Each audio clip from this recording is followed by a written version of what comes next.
9, groupement 3. Donc, encore la petite notation. Une première partie sur une histoire d'indice de masse corporelle. Donc, toute une partie, en fait, sur tout ce qui est poids et alimentation. Donc, qui est intéressant. Une deuxième partie, là, sur tout ce qui est Scratch, avec avec de la géométrie. Et une troisième partie, bien sûr, de didactique. Alors, j'ai pas de... En fait, le corriger, par contre, le petit problème qu'il a, c'est qu'il n'y a pas le détail des questions. Donc, je vais parfois peut-être jouer sur les deux tableaux. Enfin, je vais passer de l'un à l'autre. Donc, on vous donnait une formule pour l'indice de masse corporelle, la masse divisée par la taille au carré, qui était donc égale à l'IMC. On vous donnait les petites choses. On vous donnait un tableau concernant les IMC et les interprétations par rapport à ces intervalles d'IMC. Ensuite, on vous posait quelques petites questions. Alors, certaines questions, je ne vous montrerai pas la correction parce que ça sera un peu inutile, je pense. Enfin, quand je dis ça sera inutile, c'est au sens où c'est du calcul et que vous retrouverez dedans. Mais d'autres, j'irai dans le détail. Donc, on vous dit Claire mesure 160 cm et pèse 53 kg. Calculez son IMC, quelle interprétation compte-t-on faire? Ici, c'est juste un calcul à faire et une lecture de données par rapport au tableau que vous avez ici de l'OMS. C'est tout. Il n'y a vraiment rien de plus, rien de moins. C'est juste une question de calcul. Donc celui-là, je laisse, vous regarderez la valeur. Ici, on vous parle qu'on interroge 8 hommes sur leur masse et leur taille afin de calculer leur IMC. On obtient un tableau et on vous dit quelle formule a pu être écrite en D2, puis étirée jusqu'en D9 pour calculer l'IMC. Alors déjà, je tiens à souligner que le fait qu'on vous dise étirer jusqu'en D9, c'est très important. Donc, ici, en fait, pour le calcul, donc la colonne B, c'est la masse, la colonne C, c'est la taille, et du coup, la colonne D, c'est l'IMC, donc c'est la masse divisée par la taille au carré. Du coup, la formule, c'est bien B2 divisé par C2 puissance 2. Alors, ce qui est bien, c'est qu'on vous parle du dollar, le dollar qui est là pour bloquer certaines valeurs. En tout cas, puisque vous tirez vers le bas, les chiffres vont changer, mais pas les lettres. Et les chiffres qui changent, on veut qu'il change. Alors le 2 va pas changer, mais c'est les chiffres au niveau des cases, des cellules, qui va lui changer. Donc effectivement, comme ils vous disent, on peut éventuellement mettre un dollar devant B et devant C pour dire que B et C soient bloqués, mais ici ça n'a pas plus d'intérêt. Ça n'a pas d'intérêt, on peut ne pas le mettre. Donc voilà. Ensuite, dans les questions, on vous dit, parmi ceux qui ont été interrogés, quel est le pourcentage d'hommes obèses ou en surpoids? Ici, il faut à la fois lire les données en utilisant les données qui sont là, se référer au tableau de l'OMS que vous avez plus haut pour en déterminer en fait qui possède justement, qui est en état d'obésité et de surpoids. Du coup, après avoir bien lu le tableau, vous déterminez le pourcentage et en fait vous voyez on dit qu'on vous en trouvez 3 sur 8, on vous précise bien lesquels en plus et on vous donne le rapport. Ici vous remarquez que on met en fraction, on met en décimale et on met en pourcentage. Là, la question était clairement de déterminer le pourcentage. Donc, il est logique de mettre le pourcentage, mais si on vous demande rien, vous pouvez mettre n'importe quoi. Enfin, n'importe quelle représentation du nombre. On vous dit une personne a un IMC de 28 et pèse 70 kg. Combien de kilogrammes doit-elle perdre pour avoir un IMC de 25? Mais effectivement, 0,375, c'est 37,5% et pas 3,75%. Sinon, vous voyez bien que 3 huitièmes, ça pourrait pas aller. Alors, du coup, pour cette histoire de masse ici, en fait, ce qui est intéressant, alors, dans ce petit truc-là, ce qui est important, c'est ce morceau-là. Alors, tout est important, mais c'est le fait que l'IMC est proportionnel à la masse. Donc, puisque c'est proportionnel à la masse, mais attention, pas du tout à la taille, en fait, vous pouvez utiliser la linéarité. Et ici, en fait, ils utilisent même un retour à l'unité, puisqu'un IMC de 28 correspond à 70 kg. Ils disent une perte d'IMC de 1 correspond à 70 divisé par 28, donc c'est un retour à l'unité, donc c'est 2,5 kg. Une perte d'IMC de 3 correspond à une perte de 3 fois 2,5. Donc vous voyez, c'est un retour à l'unité, puis linéarité multiplicative qui est utilisée. Là, c'est un petit truc. Vous auriez pu faire totalement autrement par une équation, par exemple, puisque ici, c'est la masse que vous cherchez. Donc une équation du premier degré fonctionnait très bien. En tout cas, par la proportionnalité, ça vous permettait d'obtenir le truc très facilement. Ensuite, quelle masse minimale et maximale peut avoir une personne mesurant 1,72 m pour avoir une corpulence normale. Qu'est-ce que cela signifie? Ça signifie que l'IMC est compris entre 18,5 et 25 d'après le tableau de l'OMS. Ça veut dire quoi? Ça veut dire que l'IMC, c'est quoi? C'est la masse divisée par la taille au carré. On vous dit que la taille, c'est 1,72. Donc, on fait 18,5. En fait, on fait un jeu d'inégalités. On fait un travail sur les inégalités avec une première inégalité, ensuite multiplication de chaque membre par le dénominateur pour encadrer la masse et on a finalement ce résultat. Et on vous dit en arrondissant par exemple au gramme, le minimum c'est 54 730 et le max 73 960. La partie B, ici, ce qu'on vous fait, c'est un lien entre statistique et probabilité. Donc avec une étude, on vous dit sur un échantillon de 25 714 personnes de 18 et plus. Donc attention à bien lire toutes les données. On vous dit, ici on vous donne quoi? On vous donne l'effectif total. Et là, les effectifs selon les catégories, selon les IMC, etc. Bon, on vous met toute une histoire, il faut lire. On regarde bien la dernière ligne. Bon, pas que la dernière, mais on donnera les réponses en pourcentage arrondi à l'unité. Donc ça, c'est important. Du coup, quelle est la probabilité que cette personne soit en surpoids? Alors, quelle personne? C'est le fait qu'on appelle au hasard une personne de plus de 18 ans. Donc, en surpoids ou obèse, surpoids ou obèse, c'est ces deux lignes-là. Donc, combien, souvenez-vous, les probas, c'est l'effectif divisé par l'effectif total. Donc, l'effectif de surpoids et d'obésité, c'est la somme des quatre valeurs. C'est la somme de savoir de 3551, donc les femmes qui sont en surpoids, les hommes qui sont en surpoids, plus les femmes en obésité et les hommes en obésité. Tout ça sur le total, donc 25 714. On vous met le détail ici. Là, il a remis le calcul de l'effectif total. Néanmoins, il a indiqué dans l'énoncé, si la répartition de la population, elle peut être appelée dans la même proportion, en fait, la proba correspond. Ça, c'est ce que vous avez peut-être vu sous la notion de théorème des grands nombres. Si vous ne voyez pas trop ce que c'est, ce n'est pas très grave. Mais en tout cas, voilà. Normalement, ça, c'est plus une statistique qu'une proba. Mais on fait un lien entre les stats et les probas ici. Et on vous dit, donc on vous met la fraction, donc l'effectif divisé par l'effectif total, une valeur approchée, et ensuite, comme on le demande, en pourcentage à l'unité près, ça fait 47%. Ensuite, on vous demande, la personne appelée est un homme, quelle est la probabilité que cet homme soit en surpoids ou obèse? Donc là, encore une fois, il faut bien regarder où on est dans le tableau. Homme, soit en surpoids ou obèse, c'est ces deux cases-là.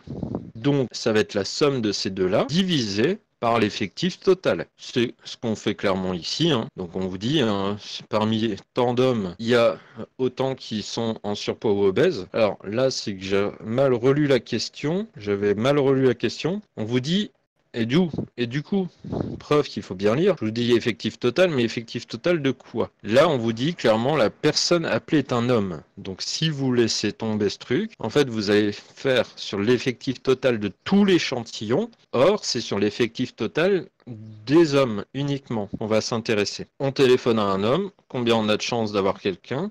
Eh bien, ça va être donc l'effectif sur l'effectif total parmi les hommes uniquement. D'où le fait qu'on regarde donc le nombre d'hommes qui sont en surpoids ou obèses et la proportion parmi les hommes, c'est celle-ci. En décimale, en valeur approchée, c'est celle-ci. Donc un pourcentage de 53%. Et du coup, par hypothèse, c'est aussi la probabilité qu'un homme interrogé soit obèse. Alors, que veut dire cette phrase? C'est que, encore une fois, ce sont des statistiques. Là, on considère que l'échantillon pris est représentatif de la population. Donc, ça veut dire qu'on peut se fier à ces statistiques pour généraliser plus grand. Ensuite, on vous dit la personne appelée est obèse. Quelle est la proba que cette personne soit un homme? Alors, encore une fois, ici, on vous dit la personne appelée est obèse. On sait direct que la personne est obèse, donc on va s'intéresser à cette ligne-là. Alors, je ne peux pas juste sélectionner la ligne, je vous la montre juste avec le curseur. Donc, on va regarder l'effectif total de cette ligne-là, donc ça plus ça comme effectif total, et on veut la proba que la personne soit un homme. Donc ça sera 1747 divisé par la somme des deux, puisqu'on vous dit la personne appelée est obèse. Donc on sait qu'on a forcément quelqu'un parmi ceux-là. Ce qui après vous détaille également pour l'échantillon, et ça vous fait, il vous donne les valeurs. Alors, La dernière question, on vous dit un homme prétend que plus de 1/6 de l'échantillon est obèse. Quelle raison? Justifié. Alors là, vous avez, je vais dire, deux choix pour le faire. Vous avez deux choix parce que ce qu'ils ont fait, c'est ils ont dit, on va faire un petit calcul. On va faire un truc rapide. Ils ont fait 3866, c'est presque 4000. Donc si c'est 1/6, fois 6, on doit se retrouver, enfin si c'est 1/6, en multipliant par 6, on doit se retrouver à une valeur qui est égale à la proportion totale, aux 25 714 personnes. Sauf que en faisant le calcul, il se retrouve avec quoi? Il se retrouve avec 24 000, qui est plus petit que 25 714, ce qui veut dire que votre, finalement, c'est pas 1/6, c'est même moins qu'1/6 du coup. Parce que, vous voyez, sinon, 1/6 de ce truc, enfin, le 6e, 3866, c'est à peu près 1/6 de 24 000, pas 1/6 de 25 714. Il y a quand même plus de 1000 personnes d'écart, hein. C'est pas non plus négligeable. L'autre possibilité pour le faire, c'est de calculer simplement directement la proportion. Donc on vous dit, prétend que 1/6 de l'échantillon est obèse, donc effectif total des obèses, divisé par l'effectif, enfin effectif des personnes obèses, divisé par l'effectif total de notre échantillon. Comme ça, vous voyez bien si c'est bel et bien 1/6 ou pas. Alors, donc ensuite, utilisation et interprétation de l'indice de masse corporelle. En fait, clairement, ici, c'est... Donc ça, c'est les graphiques qu'on retrouve dans les carnets de santé. Hein. Clairement, ici, c'est que de la lecture graphique qu'on vous demande. Uniquement de la lecture graphique. Alors, on vous dit, d'après ce graphique, l'IMC chez l'enfant est-il proportionnel à l'âge?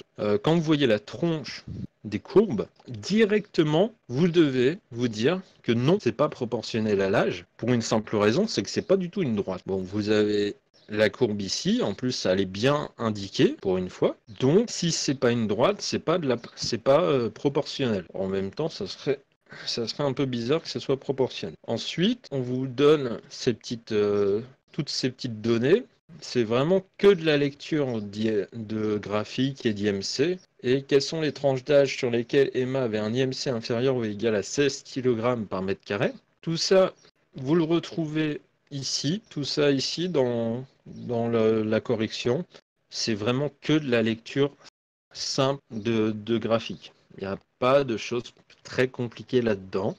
La rédaction pour ABC est correcte. On vous dit avant 6 mois et de 2 ans à 10 ans, ça c'est la fameuse question. Du coup, je vous disais, la question 3 ici est très mal rédigée. Vous reprenez la question, vous rédigez et puis voilà. Mais au moins vous avez la réponse. C'est ça qui est important. Alors, la partie D. Donc, en fait, il y a toujours une histoire de lecture graphique dans les énoncés de CRPE. Donc, faites bien attention à ce petit aspect. Alors, ensuite, la partie D, c'est une histoire encore d'alimentation. On tourne autour de ça, de l'hygiène alimentaire, etc. Et ici, voilà, on vous donne un tableau. Mais attention, il faut bien lire le tableau. Bon, on vous parle de 8 ans.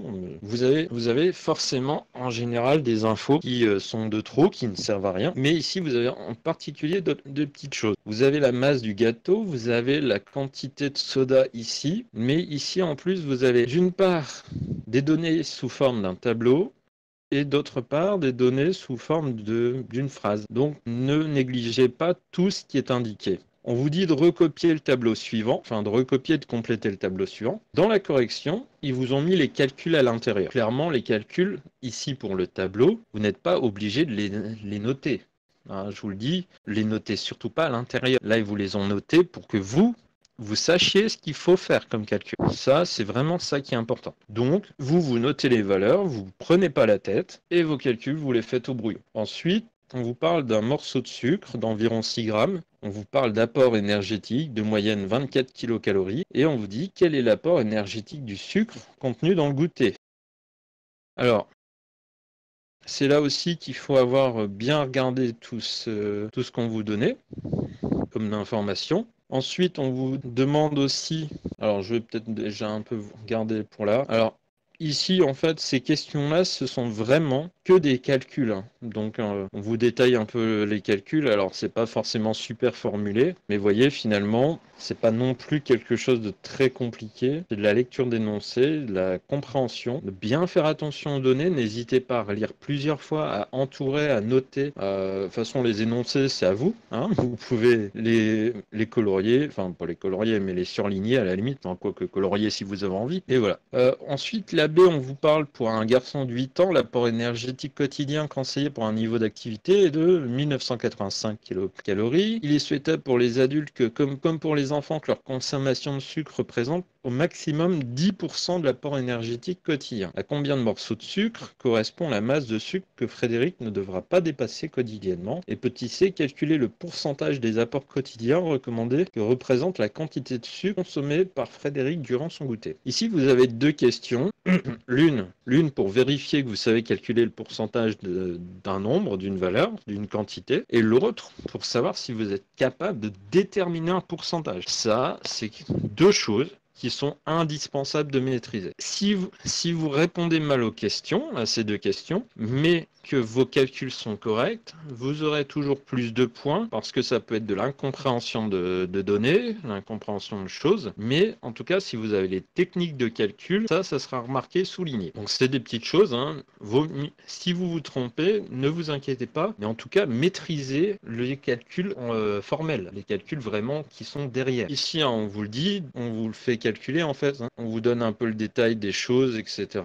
Pareil pour le rapport. Donc tout ça, c'est juste des petits calculs de pourcentage, etc. Alors, deuxième partie, c'est de la géométrie. Alors, on vous dit, par exemple, montrer que les droites AB et BC sont perpendiculaires. AB et BC, vous avez plein de données, des mesures. D appartient à E et BC, et on vous dit les droites BC et CE sont perpendiculaires. Pour une fois, entre guillemets, pour une fois, cette figure est ici dans les données complètement énoncée. C'est-à-dire qu'on sait que D, il est bien sur ce segment-là et qu'il est bien sur ce segment-là. Dans certains exercices, on l'a déjà vu, ceux qui ont déjà suivi d'autres séances, que c'est pas toujours bien indiqué. Il ne faut pas hésiter à préciser que on supposera que tel point est bien sur le segment un tel, etc. Ça montre aussi que vous avez du recul et un jugement critique par rapport aux exercices. Ça, c'est très important. On vous dit montrer que les droites AB et BC sont perpendiculaires. Ici, vous avez rien d'autre comme info que des longueurs des droites perpendiculaires et un point qui appartient. Donc, si vous avez des longueurs et qu'on vous parle de perpendiculaire, ce qu'il faut penser, c'est Pythagore. Faites bien le lien entre Pythagore, triangle rectangle, angle droit. Donc, perpendiculaire. C'est vraiment des petites choses comme ça auxquelles il faut penser. Donc, justement, dans la correction, il vous le détaille. Alors, par contre, la rédaction n'est pas bien. La rédaction n'est pas bien au sens que ici, c'est vraiment histoire de vous dire le calcul, ce qu'on utilise, le fait qu'on utilise la réciproque de Pythagore, et vous dire, tiens, donc le triangle est rectangle en B, donc les droites sont perpendiculaires. Ça, c'est clairement à mieux rédiger, avec on sait que hors donc, ou comme alors, etc. Donc il y a déjà ça à faire attention. Ensuite, pour la question 2, on vous dit en déduire la mesure de BD. Donc BD qui est ici, vous avez la longueur AD. N'hésitez pas aussi sur votre schéma à rajouter des petites choses. Le fait que, par exemple, vous avez AD qui vaut 8, bah vous écrivez un petit 8 ici. Vous savez que AB, il vaut 6, vous l'écrivez à côté. BC, alors BC, bon, BC, c'est un peu plus délicat, entre guillemets. Vous avez AD, donc c'est des petites choses. Mais voilà, c'est aussi l'occasion de faire attention et de bien noter les choses. Donc BD, ici, bah, vous avez AB, vous avez AD. Donc clairement, vous avez deux longueurs, vous êtes dans un triangle rectangle, donc pensez à bien mettre les petits symboles, hein, les petites notations, etc. Pour dire comme ça, vous vous repérez vous avec ce que vous avez, ce que vous avez déjà montré. Du coup, ici, vous avez deux des trois longueurs, on vous demande la troisième, donc forcément, c'est encore Pythagore. Donc là, pareil, hein, il vous le détaille en vous le disant, voilà. Alors après, encore une fois, hein, c'est à mieux rédiger. Par contre, une petite chose sur laquelle je vais insister, c'est ici. La dernière ligne, on vous dit BD égale racine de 28 égale 2 racines de 7. Certains d'entre vous vont vouloir mettre une valeur approchée. Ne faites pas ça. mettez pas de... Enfin, vous pouvez en mettre une, mais mettez surtout la valeur exacte. C'est important de mettre bien la valeur exacte. Et par la suite, ne vous servez pas des valeurs approchées, mais des valeurs exactes. Alors, parfois, c'est lourd. Vous le verrez par la suite. Il y a un endroit où c'est même très lourd, mais c'est nécessaire pour éviter certaines valeurs. Alors, je vois que des gens sont en train de réagir. Donc, Laurie nous dit que comme elle n'a pas su répondre à la première question, elle avait essayé de faire Thalès. La deuxième question, et que ça ne fonctionnait pas. Alors, effectivement, il y a une idée de Thalès quelque part, mais pas là en tout cas. Mais en fait, souvenez-vous que même si vous ne faites pas une question, vous pouvez la considérer comme faite. C'est-à-dire que même si vous n'avez pas montré que les droites sont perpendiculaires, notez-vous sur la figure que c'est perpendiculaire, et du coup, vous voyez que vous avez un triangle rectangle par la question 1, que vous l'ayez fait ou pas. Donc là, vous mettez le symbole perpendiculaire, et vous avez deux longueurs, donc en fait, vous avez bien un triangle rectangle, donc Pythagore. Voilà. Alors Cindy me demande, est-ce qu'on peut utiliser les symboles au lieu d'écrire perpendiculaire, parallèle et appartient? Alors clairement, non. Alors, enfin, si et non. Ça dépend dans quoi. C'est-à-dire que si vous êtes dans du français, par exemple ici, on vous dit les droites BC et CE sont perpendiculaires. Il est hors de question de marquer les droites BC et CE sont et le symbole perpendiculaire. Vous ne mélangez pas du français et des maths. C'est pas pour rien qu'on vous fait deux épreuves distinctes. Bon, d'accord, c'est pas pour ça. Mais quand même, pensez que vous avez le droit d'utiliser les symboles quand c'est pas dans des phrases. Donc vraiment, c'est pareil, là, D appartient au segment AEBC. Si vous écriviez D appartient avec le symbole et crochet AE, ça, ok, c'est pas une phrase. Et en dessous, D appartient avec le symbole et crochet BC, c'est pas une phrase, donc c'est bon. Mais vous ne mélangez pas les choses. Apolline me demande, est-ce qu'on peut écrire, on a CE, alors déjà le segment CE parallèle au segment AB avec la notation des doubles slash pour écrire nos conditions? Non. Encore une fois, là, c'est du mélange entre mathématiques, symboles mathématiques et français. Donc, ne mettez pas ça sur la même ligne. Si tu mettrais, à la limite, une petite chose qui passerait, c'est on a deux points, et en dessous, tu mettrais, à la ligne suivante, tu mettrais le coup des parallèles. Cindy me propose de dire on sait que deux points et mettre un tiret et puis les choses. Dans ce cas-là, vous les mettez pas sur la même ligne, vous les mettez sur les lignes suivantes. Vraiment, vous ne mélangez pas les deux. Donc Patoche nous demande, j'ai trouvé racine de 28, mais comment fait-on pour arriver à 2 racines de 7? Alors, le 2 racines de 7, il vient de quoi? Il vient de racine de 28. 28, c'est 4 fois 7. Donc, en dessous, dans la racine, si on l'écrivait, ça serait racine de 4 fois 7. Mais tout est en dessous de la racine. Je vous rappelle que racine de A fois B ensemble, ça fait racine de A fois racine de B. Donc, racine de 4 fois 7, c'est racine de 4 fois racine de 7. Racine 4, c'est 2. Et racine de 7, c'est racine de 7. Ça n'a pas de valeur autre en termes de valeur exacte, donc ça te fait bien le 2 racine de 7. On vous dit déterminer la longueur C. Alors, ce que vous aurez peut-être remarqué, c'est effectivement, il y a des choses ici que, vous n'avez pas forcément toutes les données, toutes les longueurs. Néanmoins, vous avez deux droites qui sont perpendiculaires à une même troisième droite. Et on a l'impression de voir une petite configuration de Thalès. Et effectivement, c'est Thalès qu'il va falloir utiliser. Et d'ailleurs, pour ceux qui sont déjà venus, je l'ai déjà dit, le fait des droites perpendiculaires à une même troisième droite, donc que les droites sont perpendiculaires. Alors ici, par contre, il manque un petit truc. On vous dit, puisque les droites BC et C... Non, c'est pas tant qu'il manque un truc, c'est que... On vous dit, puisque les droites BC et CE sont également perpendiculaires, sous-entendu le fait que AB et BC sont aussi perpendiculaires. Ici, donc, voilà, il y a une fameuse configuration de Thalès. Voilà, bon, il vous dit du papillon, bon, si on veut. Bon, il précise un petit peu le fait que les triangles sont semblables, que les côtés sont proportionnels. Et en fait, il y a tout le petit détail. Donc, comment on mesure DC, on sait que BC c'est 8, BD vous venez de le calculer avec Pythagore, donc c'est cette différence-là. Du coup on a le rapport, et alors c'est là que c'est un peu horrible. Alors, par contre, hop, excusez-moi. Ici vous voyez, on utilise leur problème avec les touches fléchées, mais c'est pas grave. Donc on écrit le rapport, et on veut CE, donc on réécrit de manière à exprimer CE en fonction du reste, en multipliant à gauche et à droite par AB. Comme ça à gauche, ça se simplifie. Et à droite, on a bien celui-ci. Ici, CD, vous avez 8 moins 2 racines de 7. BD, vous avez 2 racines de 7. Ça, clairement, vous me le laissez.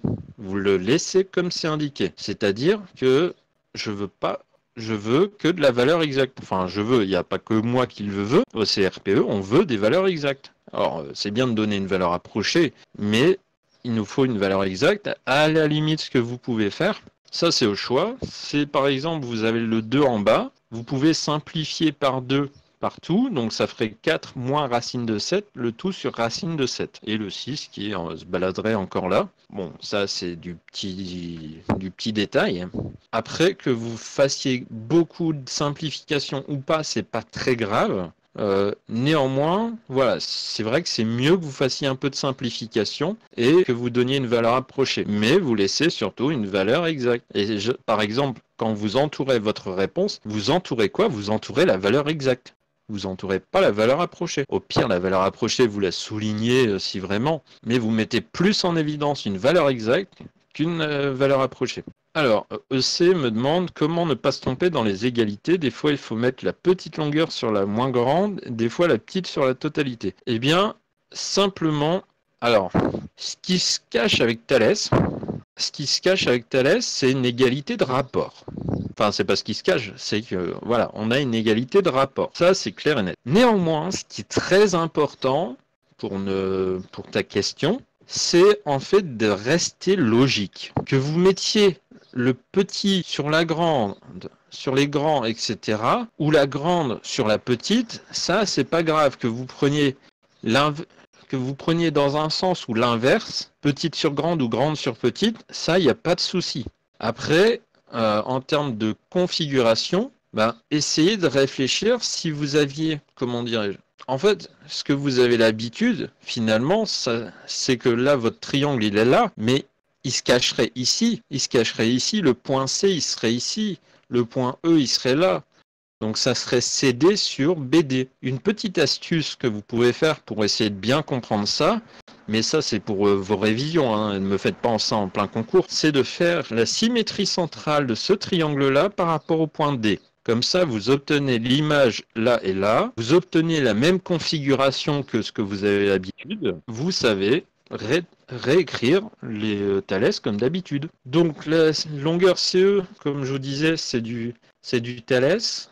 Et voilà, on laisse tout ça. Dernière question, on vous parle de l'aire du triangle ACE. Vous voyez, là, c'est vraiment cette forme étrange de triangle qui est là. Par contre, ici, il ne faut pas hésiter, comme là, à rajouter un point. Vous êtes obligé parfois de rajouter des points parce que clairement, la hauteur issue de A, elle sera à l'extérieur du triangle. Je vous rappelle que l'aire d'un triangle, c'est base fois hauteur divisé par 2. Donc, on est obligé de le faire. Alors après, il faut y penser. Et puisque c'est perpendiculaire, et que celle-ci est aussi perpendiculaire, ces deux droites sont parallèles, donc vous avez bien un rectangle qui est ici. Donc AF est égal à BC, ce qui vous permet finalement d'avoir la mesure de AF sans problème. Et la base, le CE, vous l'avez. CE, vous l'avez. La hauteur, vous l'avez. Il vous reste plus qu'à faire le calcul, comme on fait là. Donc vous avez les calculs, etc. Alors petite précision, ce qui est très bien avec qui est intéressant avec ce corrigé, c'est qu'on vous donne une deuxième méthode. On vous donne une deuxième méthode avec des droites parallèles et du coup des triangles qui ont la même base, la même hauteur et la même aire. Donc on vous donne un peu de détails. Après il faut faire le dessin, mais voilà. Ça vous donne un petit peu une autre possibilité et ça vous permettra d'y réfléchir dans tout ça. Pour l'exo 2. Pour l'exo 2, là, on part sur du calcul littéral, mais... du calcul littéral, mais c'est intéressant parce qu'il vous fait réfléchir un petit peu sur les notions que vous êtes censé connaître. C'est-à-dire, ici, on vous parle de divisibilité. Alors, certains vont avoir peur parce qu'on vous dit, pour tout entier n, montrer que 30n plus 25 est divisible par 5. Divisible par 5, ça veut dire que le machin qui est là, ça s'écrit comme 5 fois quelque chose. Du coup, ici, vous n'avez qu'à factoriser par 5. Donc encore une fois, tout ce qui est factorisation, développement, ça, il faut que vous le maîtrisiez sur le bout des doigts. à la fois que vous le maîtrisiez sur le bout des doigts, et je vais même aller plus loin. C'est que vous sachiez, je vous encourage à le faire, c'est que vous sachiez représenter le développement de manière géométrique. Le fait du développement et de la factorisation, je vous encourage à donner un sens géométrique à ces deux trucs. Vous réfléchirez, ça vous chercherez, c'est un truc qui est très intéressant. Ensuite, on vous donne un programme de calcul. Attention au programme de calcul. Pourquoi je dis ça? Parce qu'il faut bien lire. Je vais tout de suite le lire. On vous dit choisir un nombre entier, multiplié par 3, ajouter 5, élevé au carré. Et on vous dit traire 9 fois le carré du nombre de départ. Attention, ici, bien lire que c'est ce qui est, en fait, il y a des choses qui sont sous-entendues. Moi, avec l'habitude, j'ai pas le problème, enfin, j'ai le problème de ne pas voir ce qui pourrait être vu autrement, mais en fait, on vous dit 9 fois, en fait, c'est donc 9 fois, et entre parenthèses, entre guillemets, on pourrait ne pas mettre des parenthèses, le nombre de départ qui, lui, est au carré. Donc, parfois, vous pourriez comprendre d'autres choses que ce qui est indiqué. Donc, faites bien attention à bien lire ce qui est là, et essayez, pour le coup, de l'écrire en maths, mathématiquement. C'est-à-dire, par exemple, 9 fois 5 au carré. Je dis au hasard, hein, pour essayer de bien comprendre chaque étape, ce qu'elle signifie. D'ailleurs, on vous donne petit a, on vous donne b. A et b, en fait, sont là. Pourquoi? Pour une petite mise en bouche. On vous dit montrer que ce programme a pour résultat 265 si le nombre entier choisi est 8. Les calculs seront détaillés. Alors, clairement, ici, on vous demande quoi? On vous demande de vérifier que si vous mettez 8 au départ, ça vous fait 265. Comme on vous le dit, les calculs seront détaillés. Et en fait, pourquoi on vous met ça? Parce que justement, il y a la dernière phrase qui est un peu ambiguë, qui est potentiellement ambiguë. Et en fait, du coup, si vous avez deux idées ou plusieurs idées de comment on pourrait l'interpréter, c'est aussi l'occasion de voir, tiens, en fait, cette phrase-là ne veut pas dire tel truc, elle veut dire tel autre truc, parce que je retrouve bien le 265. Donc ça vous permet aussi à la fois de vérifier que vous avez compris le programme de calcul et à la fois de vérifier finalement que les ambiguïtés soient levées. Donc c'est vraiment pour être gentil, enfin entre guillemets gentil, pour dire que voilà, les questions ne sont pas forcément si compliquées ou si simples que ça. Alors, en termes de rédaction, alors là, c'est sur 3 lignes. Hein. Il a fait ça simple. Bien sûr, je vous conseille de faire ça un truc par ligne, et puis on vous le détaille. Ce qui est bien en fait dans cette correction, c'est que vous avez des petites notes sur le fait justement de ce problème. Alors qu'effectivement, on vous dit que l'énoncé était ambigu. Ah oui, voilà. On pouvait comprendre que en fait, on soustrait 9 fois le carré qu'on venait de calculer. Parce qu'on vous a fait effectivement le carré là et pas le. Donc voilà, il y avait un petit truc qui pouvait coincer, mais en gros, si ça ne coinçait pas, voilà, vous l'aviez sans problème. Donc voilà un petit peu pour cette histoire de question A. Alors B, quel résultat obtient-on si le nombre entier choisi est moins 56? Donc là encore, ce sont juste des calculs. Et là, en plus, on vous demande même pas le détail dedans. Alors eux, lui, il a été un peu plus vite, mais en gros, voilà. Le calcul est ici. Alors pourquoi pourquoi je dis qu'il a été plus vite? C'est que forcément, en fait, la question 1 de l'exercice 2, elle a un sens. Elle n'est pas là pour rien. En fait, elle est là parce que ça correspond au final à ce programme-là. On vous dit... Alors, mais je vais... En fait... Si vous ne l'aviez pas vu en question B, je vais vous expliquer comment l'obtenir pour la question C. Parce que je vais vous donner un peu quand même l'astuce. Donc la question C, en fait dans la question C on vous demandait le fait de montrer que le nombre est donc divisible par 5. Donc en fait ça revenait à retrouver à quoi ça correspondait. Donc ça c'était en fait du calcul littéral et voilà, il dit on doit calculer successivement tous ces calculs là. Comment faire ça? Eh bien pour faire ça, moi je vous conseille clairement, c'est vous le faites une fois avec un nombre. Et ce qui se passe c'est que en le faisant avec un nombre, vous le prenez en fait.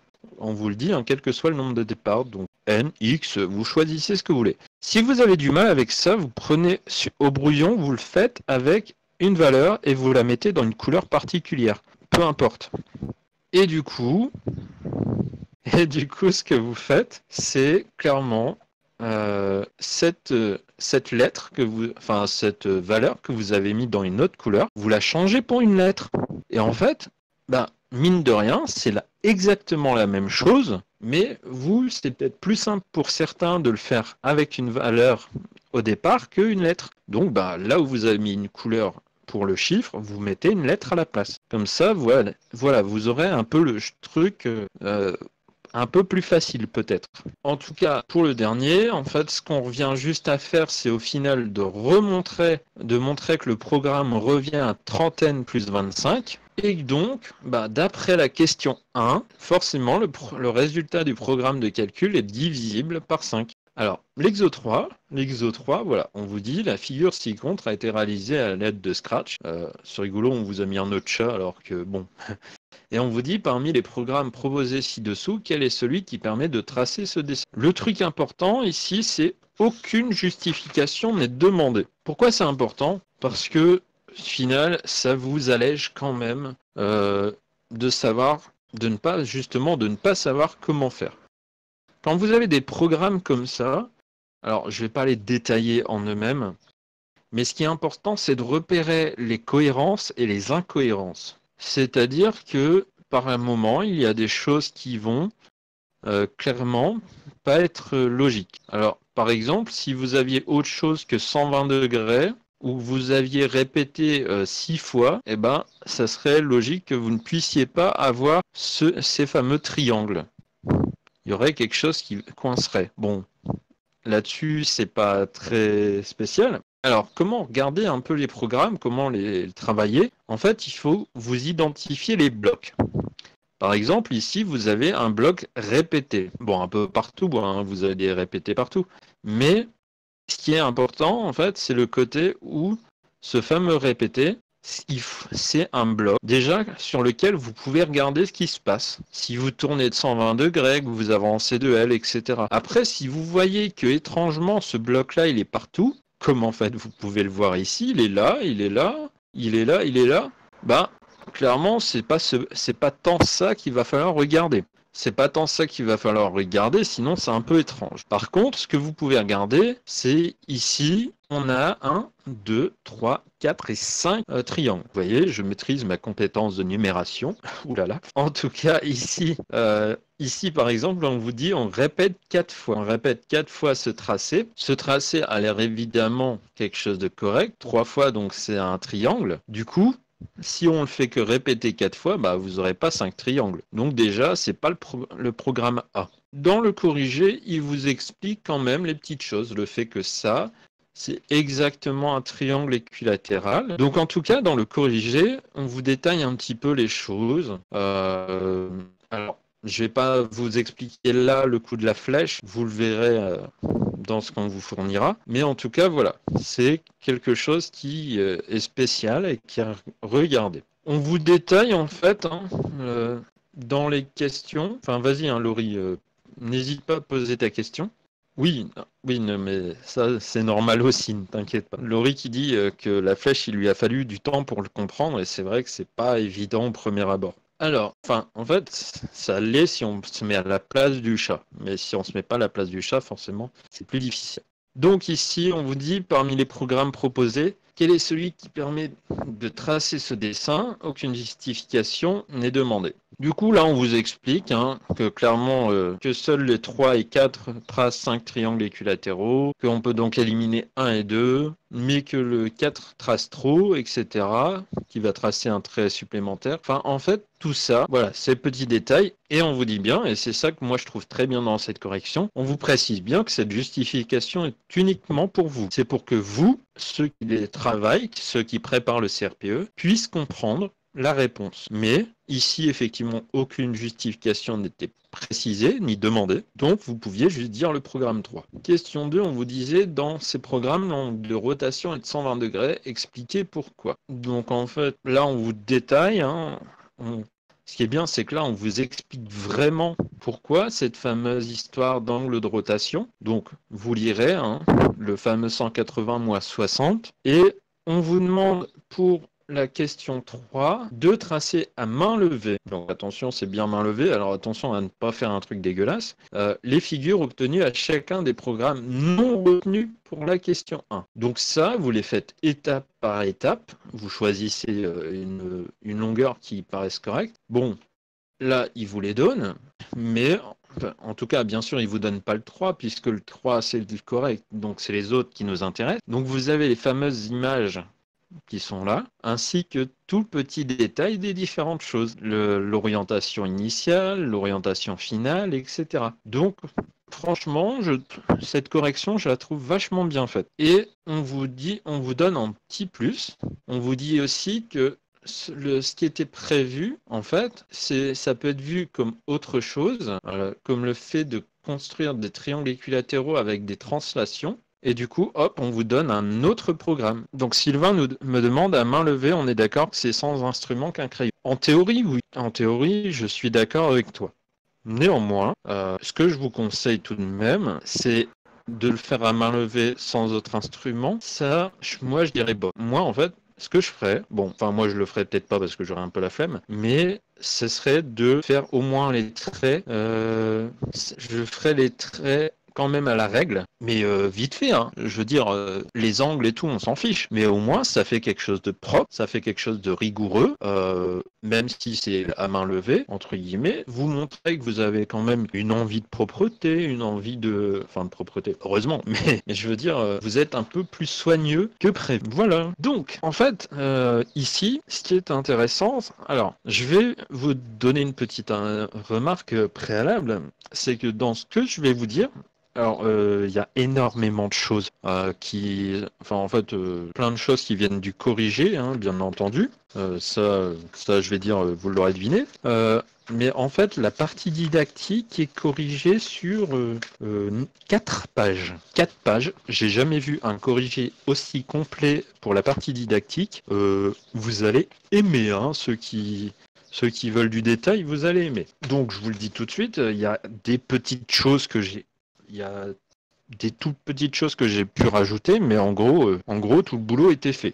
Bon. Néanmoins, ce qui est bien, c'est que dedans, c'est clairement précisé, c'est écrit que dans le but d'argumenter le choix de l'auteur de se corriger, de telles réflexions ne sont sans doute pas exigibles de la part des candidats. Donc, c'est-à-dire que clairement, que ça soit ce que je vais vous dire qui est dans le corrigé ou ce que je vais vous rajouter moi, clairement, on vous demande pas autant. On vous demande loin d'autant de choses. Néanmoins, ça vous permet d'avoir une correction qui est très large, qui a beaucoup de choses, mais vraiment beaucoup. Alors, par contre, moi, je resterai sur le sujet en termes de vision. Donc, pour cet exercice-là, pour la situation 1, on vous dit l'exercice ci-dessus est proposé dans une classe de CE1. Les élèves doivent écouter l'énoncé du problème lu par l'enseignant, puis rechercher une réponse numérique à la question du problème pour l'entourer parmi 6 propositions. Ils doivent produire des traces de leur recherche. Donc, vous avez un énoncé qui est là et vous avez en gros les fameuses réponses qu'ils doivent choisir et une case pour écrire. Clairement, avant même de ça, en fait, on va vous parler de petites choses. En fait, dans les compétences travaillées au cycle 2, en fait, vous avez dans les programmes de 2018, vous avez bien sûr des petites choses sur modéliser en lui-même, que vous irez voir hein, avec des sous-items. Mais de toute façon, c'est aussi marqué, il y a aussi un petit truc, un petit encadré dans le corrigé. En clair, ici, ce qui est le problème de cet exercice déjà, et c'est dit clairement, et en même temps c'est parfaitement vrai, c'est que ça n'a rien d'un problème concret.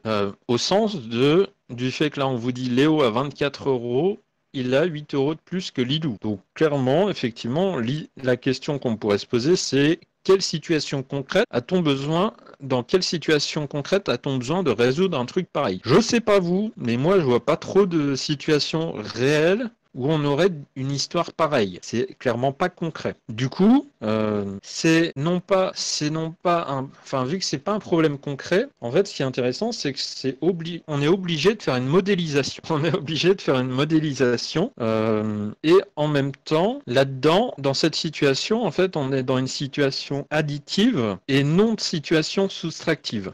Alors, même si c'est évident qu'on pourrait faire une soustraction ici, mais en fait, on pourrait résoudre, mais en fait, cet exo, il fait implicitement allusion aux fameux travaux de Vergniaud. Je pense que vous en avez entendu parler. Moi, j'ai un livre de Hatier concours CRPE 2011. Bon, il est vieux, je sais, mais au moins j'ai de quoi me baser sur la théorie, etc. Mais ce qui me permet de vous rajouter des petites choses et de travailler plus efficacement pour vous. Alors, en termes de travaux de Vergniaud, ici, c'est, pour faire simple, c'est le côté distinction entre les problèmes additifs et soustractifs, sur lesquels je reviendrai un moment, qui en général, on peut voir comme des récits qui sont concrets et qui mettent en jeu des mesures diverses. Les questions, enfin les réponses aux questions, elles peuvent être obtenues à partir d'une addition ou d'une soustraction. Néanmoins, ici, la situation, en fait, c'est quand même une situation qui est particulière parce que c'est pas une situation problème vécue par l'élève, mais c'est quand même à l'élève de trouver une solution. Donc on n'est pas au centre du problème. Et en fait, ce qui est un peu compliqué ici, c'est que l'auteur du sujet, en fait, il y a deux étapes qui s'avèrent ici, une étape de modélisation et une étape de calcul. La modélisation est pour le côté trouver la situation additive et dans l'autre sens, trouver le calcul, on va dire. En tout cas, quand il y a des calculs.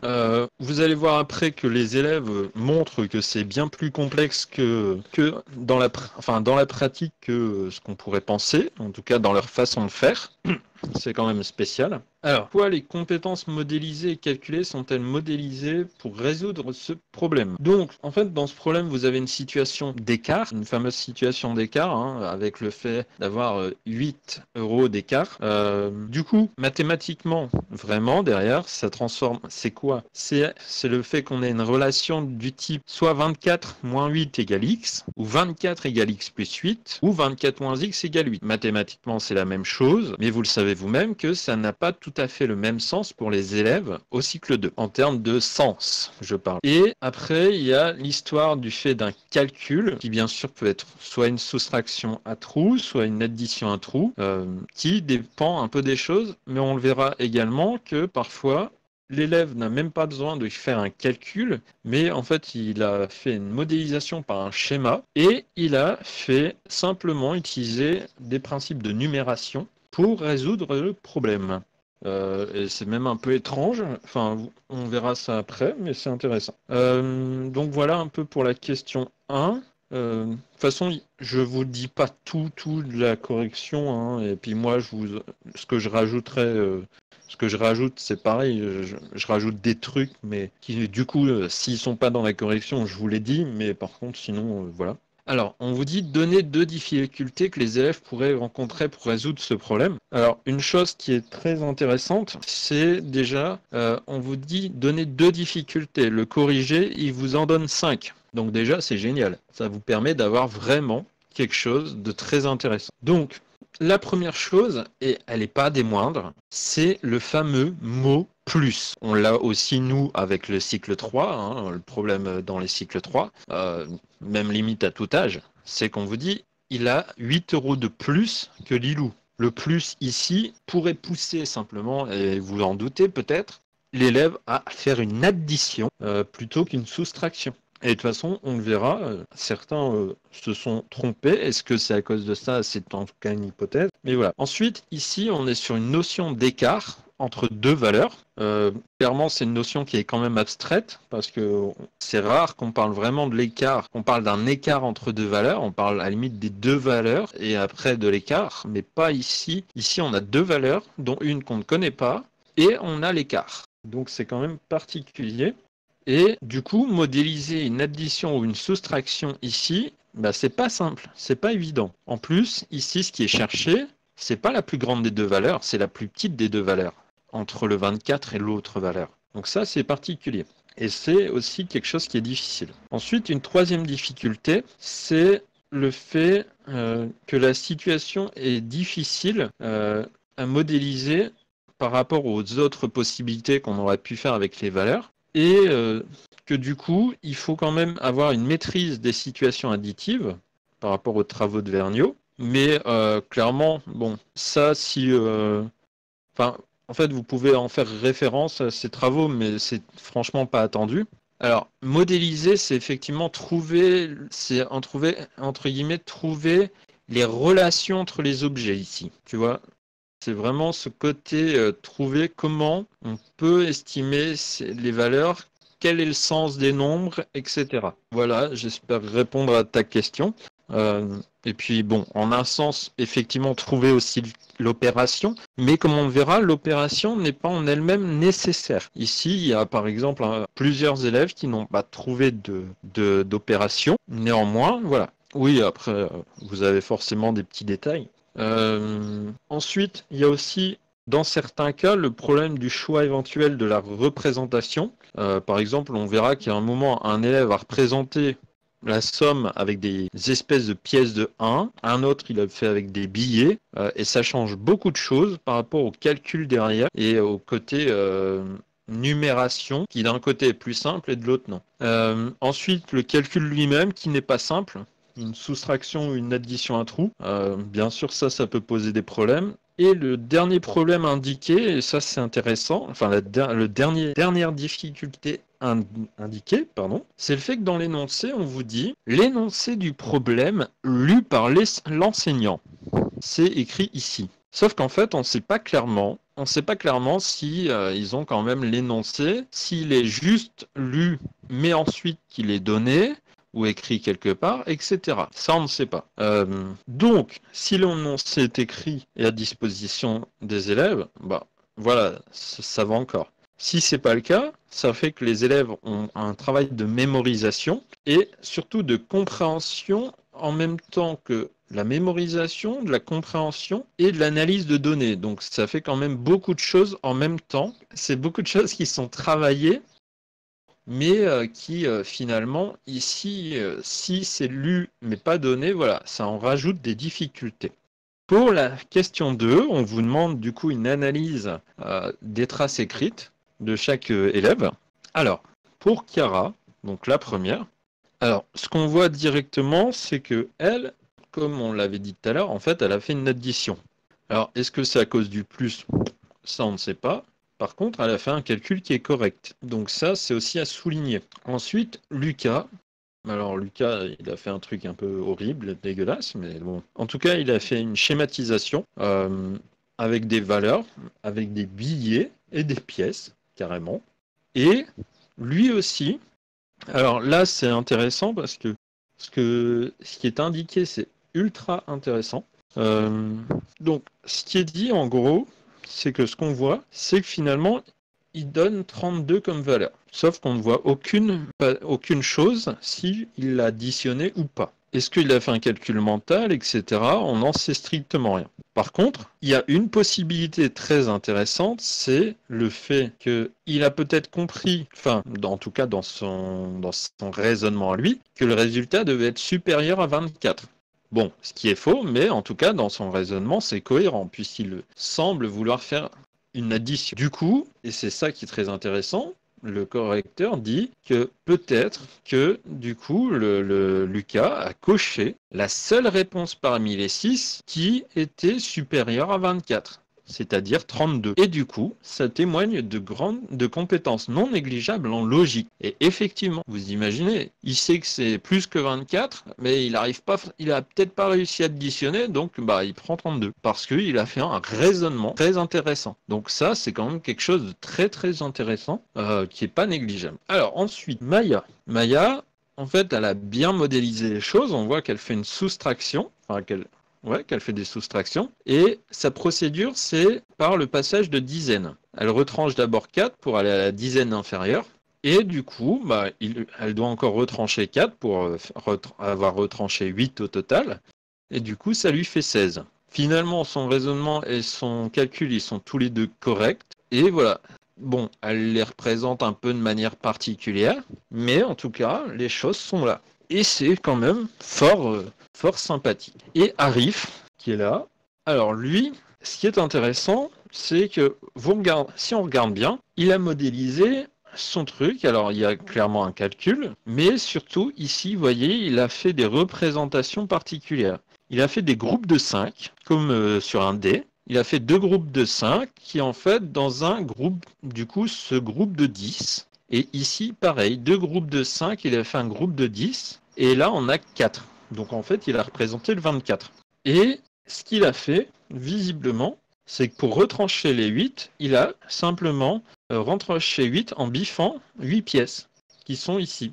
Et il l'a fait de manière organisée parce qu'il a retiré ces 4-là et il en a retiré dans ce paquet-là. Donc finalement, en fait, ça a du sens au sens qu'il avait, du coup, il a une dizaine et 6 unités. Donc finalement, ça revient bien à son calcul qui est ici.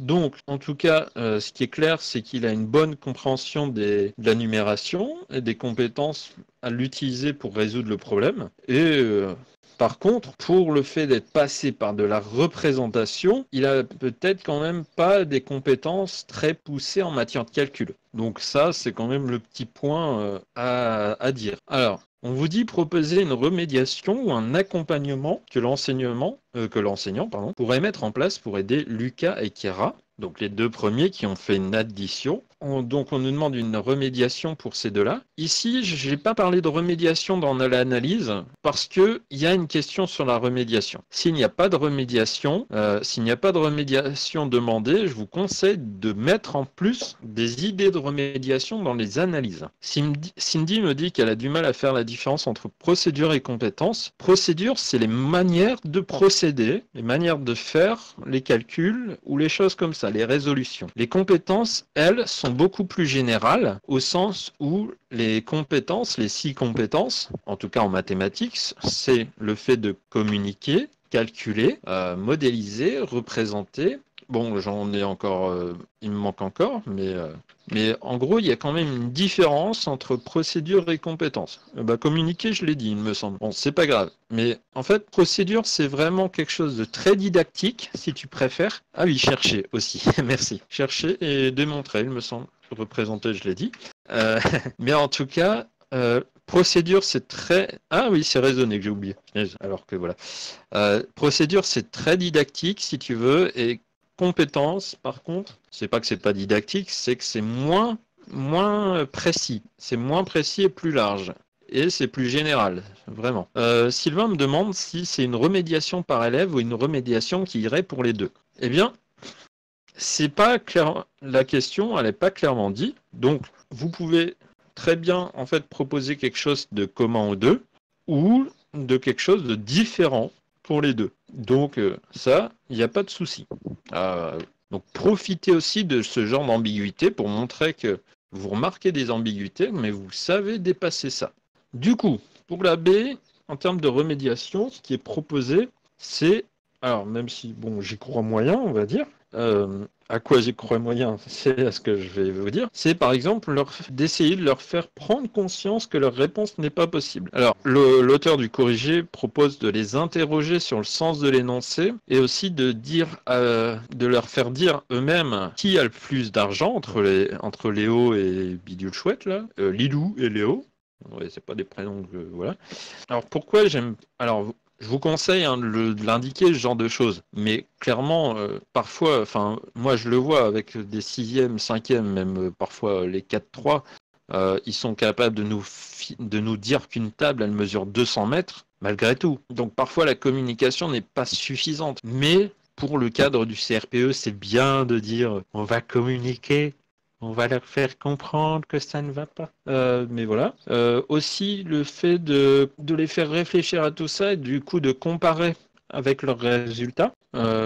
Après, il se peut aussi que l'un des élèves ou les deux, au choix, que les élèves n'aient pas compris la notion du fait que Lilou a 8 € de plus que Léo. Non, que Léo a 8 € de plus que Lilou. Parce que c'est un écart.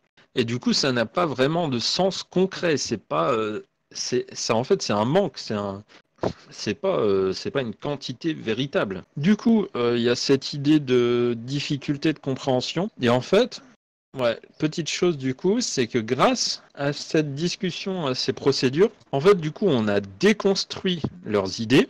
Mais il faut aussi, du coup, le reconstruire ce qu'il en est. Et si on suppose que les deux élèves ont bien compris l'expression, là, le coût du plus de machin, plus de 8 €, enfin 8 € de plus, en fait, il faut aussi les faire réfléchir sur ce que représentent ces 24 € et ces 8 €. Du coup, on vous propose On vous propose deux possibilités sur le fait. Bon, il y a deux textes, hein, deux petits trucs. D'un côté, ça permet de définir en fait l'opération, une addition à trous ou une soustraction, selon ce que trouvent les élèves. Et de l'autre, en fait, la même chose entre guillemets, mais cette fois-ci d'un point de vue pour faire un schéma. Vraiment pour faire un schéma et ensuite d'en déduire les choses. Donc, c'est deux façons de représenter l'information, de modéliser le truc. Mais voilà un petit peu pour ce qu'il en est.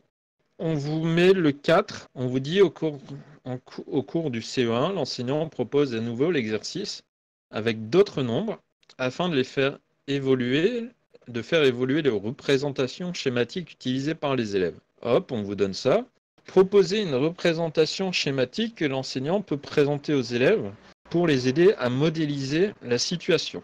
Alors, ça, en fait, ce qui est proposé, hop, voilà, c'est ce truc-là. C'est cette représentation-là, qui, par rapport à Vergniaud, en fait, c'est simplement le fait de la composition de deux états, et en particulier la recherche d'une partie. Donc ce schéma, en fait, il introduit cette notion-là en termes de didactique. Voilà pour le petit truc. Alors ça, c'est un petit... Donc ce que je viens de vous dire sur Vergniaud, c'est un petit rajout. Hein. Vous ne l'avez pas particulièrement là, mais voilà, je vous le donne. Mais en tout cas, voilà. C'est vraiment ce petit côté schématique qu'on peut faire. Alors, situation 2. Situation 2, là, c'est une histoire de surface, de plan et des meubles. Et on vous donne un extrait de réponse d'un élève, et on vous dit comment, sans s'appuyer sur la bonne réponse, peut-on convaincre cet élève que sa réponse est fausse. Alors, il y a toute une histoire dans la correction. Il propose le fait de demander de calculer les dimensions de l'étagère, parce qu'en fait, l'élève, lui, rajoute 6 carreaux à droite, enfin, de longueur et de largeur. Donc, en fait, le correcteur propose de calculer les dimensions de l'étagère avec son idée à lui, donc avec l'idée de l'élève, et en fait de représenter les choses sans modifier la position des objets, etc. Et en fait, ce qui va se passer, c'est qu'il y aura un chevauchement en termes de schéma. Donc, c'est quand même quelque chose qui, du coup, est très visuel et permet de voir le truc. Moi, ce que je vous propose, une autre proposition, et puis en même temps, je vais préciser un petit peu l'erreur de cet élève. Une autre réflexion possible, c'est de faire réfléchir l'élève à si c'était 2 fois plus grand. Parce que là, on dit devra mesurer 18 carreaux, mais si on voulait juste doubler, comment ça se passerait? Alors peut-être qu'il ne verrait toujours pas le problème. Bon, donc c'est vrai que la première solution de l'auteur peut être intéressante, mais bon, à voir. Alors, néanmoins, concernant son erreur, il y a une petite chose en fait, c'est qu'il y a un problème de manipulation. En fait, c'est un problème de manipulation de la linéarité avec la proportionnalité, parce que bien sûr, on parle d'agrandissement, donc c'est de la proportionnalité. Ce qui se passe, c'est le fait que si on faisait un tableau de proportionnalité, on aurait une ligne ancienne, donc ancienne mesure, et une ligne nouvelle mesure. Et en fait, que fait l'élève? En fait, c'est que entre la première ligne et la deuxième ligne, il ne multiplie pas, il rajoute. Il fait un plus 6. Du coup, ce plus 6 n'a pas de sens en termes de proportionnalité. Il faudrait donc en fait multiplier. Et c'est là où il y a un problème. C'est que du coup, il est sur un changement non pas linéaire, mais un changement affine. Parce qu'il fait un ajout, il ne multiplie pas, et du coup, son plus 6, si vous voulez, dans un tableau de proportionnalité, il le mettrait à la place du coefficient de proportionnalité. Donc, c'est ça son problème à lui. C'est là le problème. Mais là où c'est encore plus particulier pour lui, c'est qu'il rajoute 6 carreaux. Alors, peut-être, là, on ne peut rien dire sur le fait qu'il maîtrise ou pas la multiplication. Mais en fait, ce qui est particulier, c'est que vos deux lignes de tableau, ça serait des carreaux. Ça serait un nombre de carreaux. Donc, c'est la même unité. Donc, il y a une perturbation au fait du sens qu'a la linéarité. Il n'y a aucun problème quand c'est des unités différentes. Les élèves comprennent très bien que si on a une masse et des kilos, on ne peut pas ajouter une masse pour des kilos. Mais là, c'est la même chose. C'est la même unité, ce sont des carreaux tous les deux. Donc, l'élève se perd au fait de savoir que c'est juste des carreaux dans les deux côtés. Donc, pour lui, il a du mal au fait qu'on n'a pas le droit d'additionner par rapport à la deuxième ligne du tableau de proportionnalité. Voilà en tout cas pour un peu de détails sur l'erreur qu'il commet. Ce petit truc-là, vous ne le trouverez pas dans le corrigé, mais voilà, je vous l'ai donné. Et en plus, et puis je trouve que c'est intéressant de comprendre aussi ce qui se cache derrière ce qui est caché, on va dire. Ok, voilà. Alors, donc, on vous dit ça pour le premier coup. Et on vous dit ensuite, alors par contre là, je détaillerai, je vais le faire très rapidement. On vous dit proposer 3 procédures correctes qu'un élève de CM2 peut mettre en œuvre pour donner les dimensions correctes de l'étagère. Expliciter la propriété mathématique utilisée pour chaque procédure. Vous verrez dans la correction qu'il vous propose 5 procédures en fait, qui sont bien détaillées. Donc on vous propose la linéarité multiplicative. On a aussi l'utilisation du passage à l'unité, l'utilisation du coefficient de proportionnalité, un mélange de linéarité additive et multiplicative et une dernière procédure qui est en quelque sorte une règle de 3 parce que c'est un retour à l'unité. En fait, alors voilà, je vous montre, c'est tout ce texte-là, tout ce foutoir-là, qui sont les 5 procédures, donc vous les lirez. En fait, la dernière procédure est intéressante parce que en fait, le coefficient multiplicateur est de 1,5.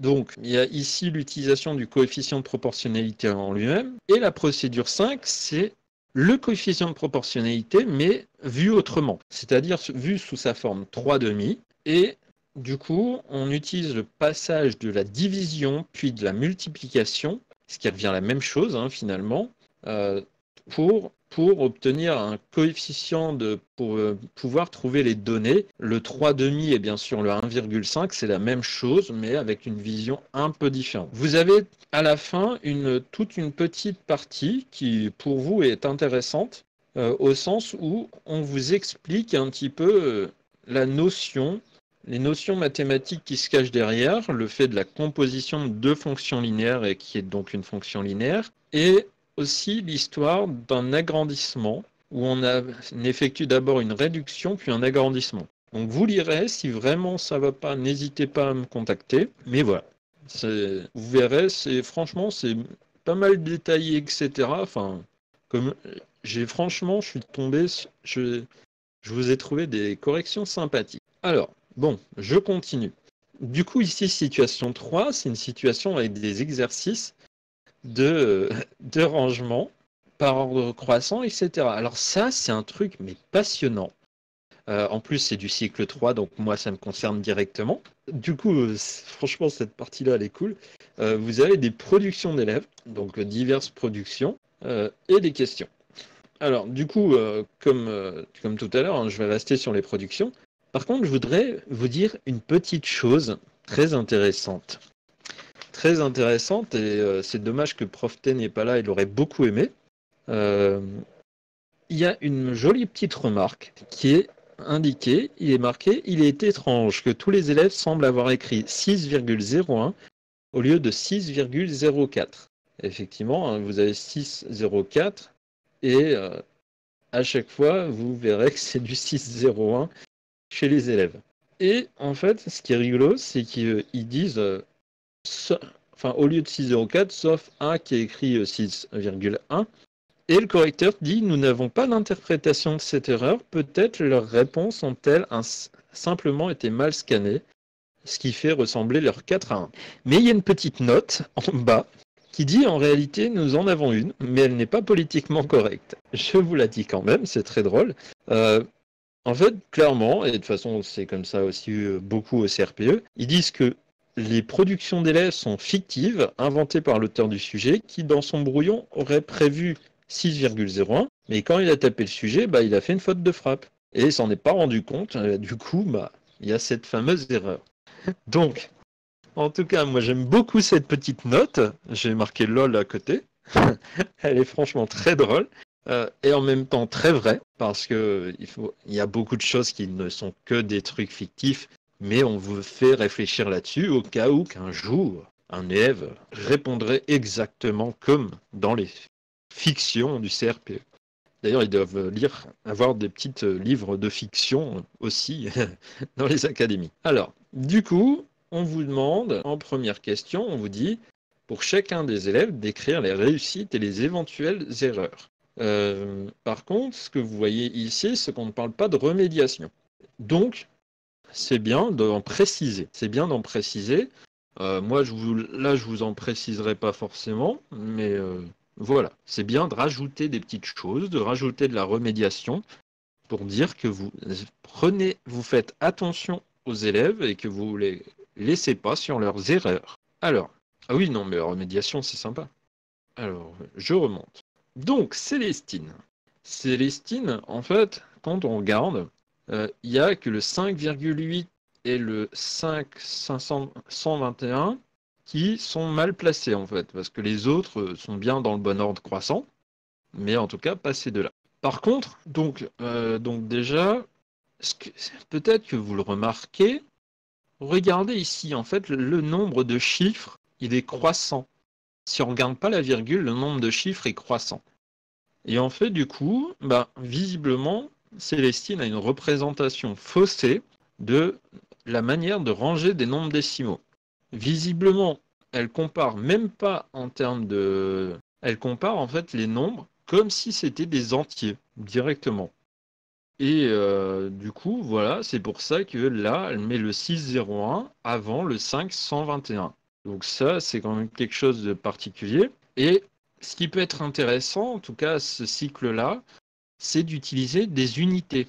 En tout cas, moi, c'est ce que je propose comme remédiation. Je vais quand même en donner un petit peu.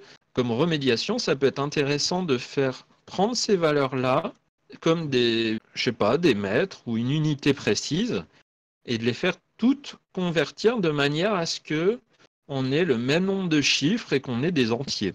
Et du coup, en faisant que transformer tous ces nombres en entiers, elle saura les remettre dans l'ordre croissant, a priori, si elle sait en tout cas classer des nombres entiers, et du coup, elle verra bien la différence. Et que la différence, à part les zéros non significatifs, mais ça sera vraiment que l'ordre ne sera pas le même. Ça, c'est une idée de remédiation possible. Que, en tout cas, en cycle 3, on peut le faire et c'est souvent très intéressant.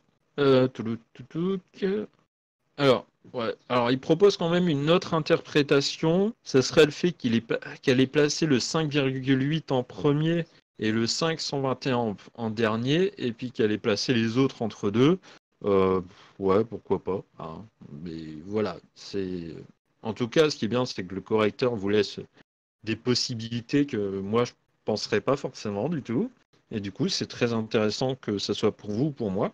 Alors là, celui-ci, lui, il a carrément. Alors, il a bon, mais dans le sens décroissant. Il a bien mis les valeurs, mais dans le sens décroissant. Donc, visiblement, il maîtrise le rangement des nombres décimaux, mais pas forcément le vocabulaire de croissant-décroissant, ni même la notation inférieure ou supérieure. Donc, clairement, petite remédiation toute bête, c'est les histoires d'affiches où vous avez sûrement déjà vu le fait d'un symbole avec un crocodile. Il y a moyen de faire un petit dessin comme si c'était la bouche d'un monstre qui mange le truc le plus gros pour donner en fait un sens à ce symbole. En fait, c'est vraiment l'histoire de donner un sens à ce symbole qui peut aider. Et croissant et décroissant, bon courage. Il faut essayer de trouver des manières de faire des associations, peut-être avec d'autres mots, d'autres idées, etc., pour que le vocabulaire rentre. Voilà en termes de remédiation pour lui. Pour Paola, elle, il n'y a rien à dire. C'est parfait, elle maîtrise le rangement des nombres et le vocabulaire. Elle, c'est pépère, c'est tranquille, c'est génial. Alors, par contre, je suis même pas sûr que ça se dise comme ça. Je suppose que ça se dit Miroslav, ou Miroslav, j'en sais rien. Je dirais Slav par rapport au mot russe, mais voilà, j'en sais rien. Bon, en tout cas, c'est un prénom. Ce qui est bien, c'est qu'on n'est pas obligé de le prononcer.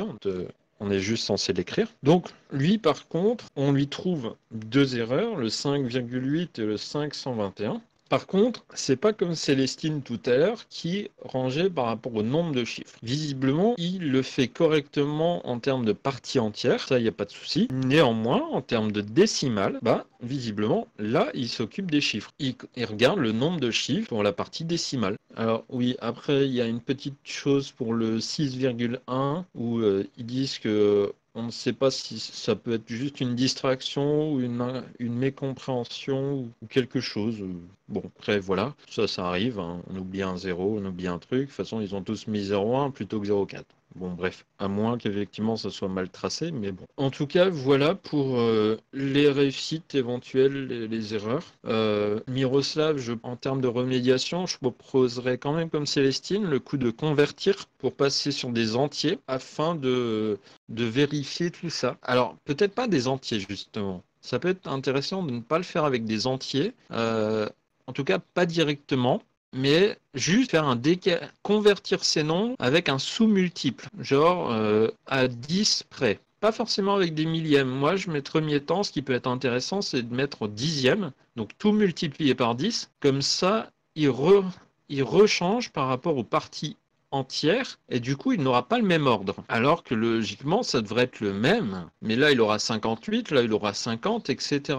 Et du coup, il sera obligé de voir que ça coince. Et c'est ça peut être intéressant. Après, sinon, oui, effectivement, le repasser carrément en millième pour des nombres entiers purs, ça marche aussi. Mais voilà, donc c'est des remédiations possibles. Il y en a sûrement d'autres auxquelles je ne pense pas. Mais voilà. Les placer sur une... OC me parle de les placer sur une droite. C'est difficile quand même de les placer sur une droite parce que là, tu as quand même 3 chiffres, tu vois. Donc c'est délicat. Alors Sylvain, effectivement, donc toi, tu parles de laisser les virgules. En fait, tu parlais de laisser les virgules, du coup, et de compléter par les zéros non significatifs de manière à ce qu'il y ait les mêmes tailles. C'est effectivement une possibilité, oui. Effectivement. Après, il faut voir. Il faut voir. Après, de toute façon, entre nous, je vous le dis, hein, il faut tester. Il faut tester et puis on voit, hein. Malheureusement, il n'y a pas de recette miracle, mais au moins, voilà, vous avez des idées. Entre vous donnez des idées, etc. Donc, c'est ça aussi qui est bien, c'est la collaboration. Et moi, je dis, la collaboration, c'est ce qu'il y a de mieux sur Terre. Quelle tâche impliquant des fractions décimales l'enseignant pourrait proposer à Miroslav pour l'aider à corriger ses erreurs et renforcer sa compréhension de l'écriture décimale? Alors, du coup, il y a quand même un petit truc, mais de toute façon, c'est rien si vous avez déjà donné un exemple de remédiation, au sens où là, il propose carrément un truc, voilà, pas qui a rien à voir, mais voilà, qui est un peu différent. Alors, en fait, le correcteur précise qu'en fait, il ne voit pas une tâche, mais deux, au sens de passer d'une écriture décimale à une écriture de la forme d'un entier plus une fraction décimale inférieure à l'unité, comme vous le savez. Et aussi, la deuxième étape, c'est de comparer les nombres écrits sous la forme d'un entier plus d'une fraction décimale avec des fractions décimales qui n'ont pas le même dénominateur. Parce que du coup, en fait, puisque lui et Célestine ne comprennent pas comment comparer des décimaux. En fait, le problème, c'est que le... Ah non, ça c'est encore une autre question. Mais voilà. En tout cas, voilà, c'est le côté changer l'écriture et comparer pour la réponse 1B. De toute façon, vous verrez, hein, c'est dans le corrigé. Par contre, dans le corrigé, il y a un truc C. Mais en fait, c'est pas un C, c'est un 2. Et le 2, c'est pas un 2, c'est un 3. Bon, c'est rien, c'est juste... Il y a une erreur de notation, mais j'ai envie de dire... comparé à la taille de ce corrigé et comparé à son contenu, c'est pas moi qui vais me plaindre. Enfin, et c'est surtout encore moins vous qui allez vous plaindre, vu la richesse de ce corrigé. Donc, l'exo 2. Enfin, ce truc-là, on vous dit, on trouve dans d'anciens manuels des exos de ce type-là. En appuyant sur les productions de ces deux-là, expliquer en quoi, en fait, c'est un exo pourri, pour faire simple. Eh bien, c'est un exo pourri, parce que, clairement, ici, regardez un peu les nombres. Les nombres, ils ont tous le même nombre de chiffres. En tout cas, dans la partie décimale. Donc, clairement, ici, ça va rien changer à leur façon de faire. Ils vont rien remettre en cause. Leurs méthodes, elles ne seront pas remises en cause parce qu'elles vont fonctionner. Puisqu'ils vont comparer comme ils l'ont fait, avec les parties décimales, etc. Et du coup, ça sera pas gênant. Et en plus, que ça soit Célestine qui mettait par nombre, par taille de nombre, comme un des entiers, elle mettra bien le 701 en premier, le 732, le 735, 757, 1205, 1242. Leur façon de faire ne seront pas gênantes du tout. Ainsi que Bidule Chouette, là, il les mettra pareil. Même s'il les compare par partie entière et que ça c'est bon, mais que la partie décimale, elle, ça va pas. Là, il n'y a aucun changement dans le nombre de chiffres, donc il va coincer, quoi. Il va, enfin justement, c'est plutôt nous qui allons coincer parce qu'en fait, ça ne change à rien à leurs erreurs. Voilà un petit peu pour cet aspect-là. Et du coup, en fait, ce qu'il faudrait faire comme modification, c'est simplement changer les valeurs. Par exemple, le 42, mettre par exemple 12,1, par exemple, et du coup, forcément, ça changerait tout le foutoir. Donc c'est ça qui est intéressant. Voilà un peu pour la 2. La 3, on vous dit analyser les réussites et les erreurs de Célestine à l'exercice 2. Alors, rapidement, alors, il y a plusieurs choses intéressantes. C'est que Célestine s'est intercalé un nombre décimal entre deux nombres décimaux qui ont la même partie entière, comme on le voit ici. Par contre, ce qui est intéressant et étrange en même temps, c'est ici son 4,7, son 4,8, elle a écrit 4,7,5. Donc en fait, c'est un peu comme si, en fait, clairement, on dirait qu'elle n'a pas compris le sens de l'écriture décimale de la virgule. Et du coup, ici, il faudrait carrément voir avec elle, en fait, même si ça a du sens, on comprend que pour elle, c'est bien la moitié entre 7 et 8, le 7,5, c'est ça qui cache derrière. Mais voilà, c'est un petit truc, un petit détail qui est intéressant. Après, il y a tout un gros paragraphe sur elle. Oui, on parle aussi que du coup, parce qu'il parle d'erreurs étranges, mais il dit aussi que c'est surtout la preuve que les élèves, en fait, ils sont pas constants en fait dans leurs erreurs et qu'il y a des choses qu'ils comprennent, d'autres ils les comprennent pas ou ils les comprennent mal, et du coup, parfois ils font des erreurs, des contradictions logiques avec des choses qu'ils ont comprises et des règles incorrectes, alors que en fait, il y a d'autres fois ils les appliquent correctement. Donc, ne pas s'y fier. Pour le reste, je vous laisserai, pour le reste. Après, c'est surtout beaucoup de détails, mais en gros, voilà pour ce sujet.